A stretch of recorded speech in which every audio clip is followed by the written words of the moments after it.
కానీ ఈ అవకాశం రాదు. ఇది చాలా దుర్లభమైంది. దేవతలందరూ కోరుకుంటారు ఇట్టి అవకాశం నాకు రాదా అని. వాళ్ళు చాలా వ్రతాలు చేస్తారు. ఇక్కడికి వచ్చిన వాళ్ళందరూ ఎన్నెన్ని జన్మల్లో ఎన్నెన్ని వ్రతములు చేస్తే ఈనాడు ఇక్కడికి వచ్చి కూర్చున్నారు అనేది చాలా ఆశ్చర్యంగా ఉన్నది.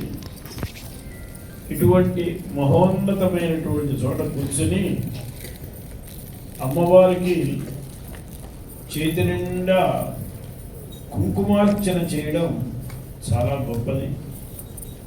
ఆ కుంకుమార్చనలో కూడా ఎక్కువ మంది సువాసినులు కూర్చున్నారు. సువాసిన్యర్చన ప్రీత, దానికి రెండు అర్థములు ఉన్నాయి.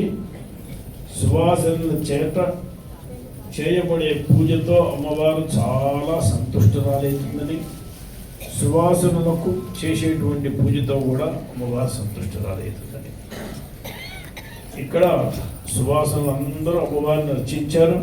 ఇకపైన సువాసనలకు కూడా అర్చన సాగిపోతున్నది. రెండు అర్థములు కూడా ఇక్కడ ఉన్నాయి.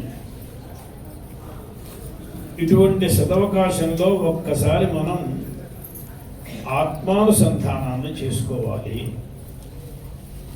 ఏమిటి సంకల్పాదులు చెప్పేటప్పుడు మన చేత చెప్పిస్తారు, ఈ గోత్రమున పుట్టిన వారలము, ఈ వేదశాఖ గలవారలము, ఈ వర్ణములో ఈ ఆశ్రములో ఉన్నవారలము, ఈ పేరు గలవారలము, ఈ కామనకై ఈ దేవతను ఈ ద్రవ్యములతో ఈ కాలములో ఈ దేశములో నేను పూజిస్తున్నాను అని సంకల్పం చూపిస్తారు. ఇవి మొత్తం వ్యావహారిక దశ. ఈ పూజ వలన రావాల్సిన ఫలమేమి? పూజలకన్నిటికీ ఫలమేమిటి? పూజలకు ఫలమేమిటంటే దేశకాలాతీతమైనటువంటి అమ్మవారిని పొందాలి. దేశకాల అతిగా అమ్మవారికి పేరు. దేశకాల పరిచ్ఛిన్న సర్వగా సర్వమోహిని. దేశకాల అపరిచ్ఛిన్న అమ్మవారు.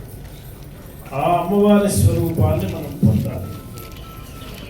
దీనికి ధ్యాన శ్లోకంలో చెప్తూ నేను భవానిని పూజిస్తున్నాను, అర్చిస్తున్నాను, ధ్యానిస్తున్నాను అని చెప్పడానికి బదులుగా ఆ భవానిని నేనే అని అనుకుంటున్నాను అని మనం ధ్యాన శ్లోకం చెప్పాం.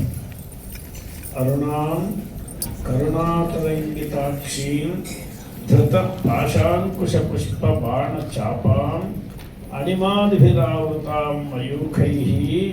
అటువంటి భవాని ఎవరంటే అహమిత్యేవ విభావయే భవాని.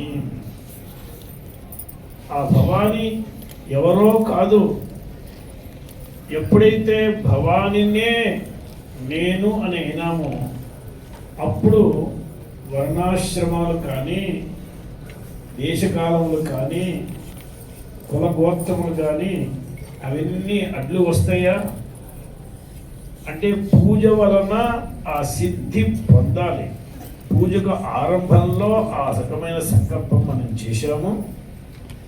ఆ పూజ సిద్ధించినట్లయితే నిఖిల భేద అధికమైనటువంటి నిఖిల భేద రహితమైనటువంటి ఆ పరమేశ్వరి స్వరూపం మనకు సిద్ధిస్తుంది. లోకంలో జనులందరూ సుఖం కోసం ప్రాకులాడతారు, దుఃఖం రాకూడదని అనుకుంటారు. ఆ వచ్చిన సుఖం క్షణం కాదు, ఎప్పుడూ ఉండాలనుకుంటారు. ఆ వచ్చే సుఖము అంతకంటే మరొక సుఖం ఎక్కువైనదిగా ఉండకూడదు, సర్వోన్నతమైనటువంటి సుఖం రావాలి అనుకుంటారు. ఇది రావాలి అంటే ఏకో వశీ సర్వభూతాంతరాత్మా యః అనేకంగా ఎవరైతే చేస్తున్నారో బహుధా కరోతి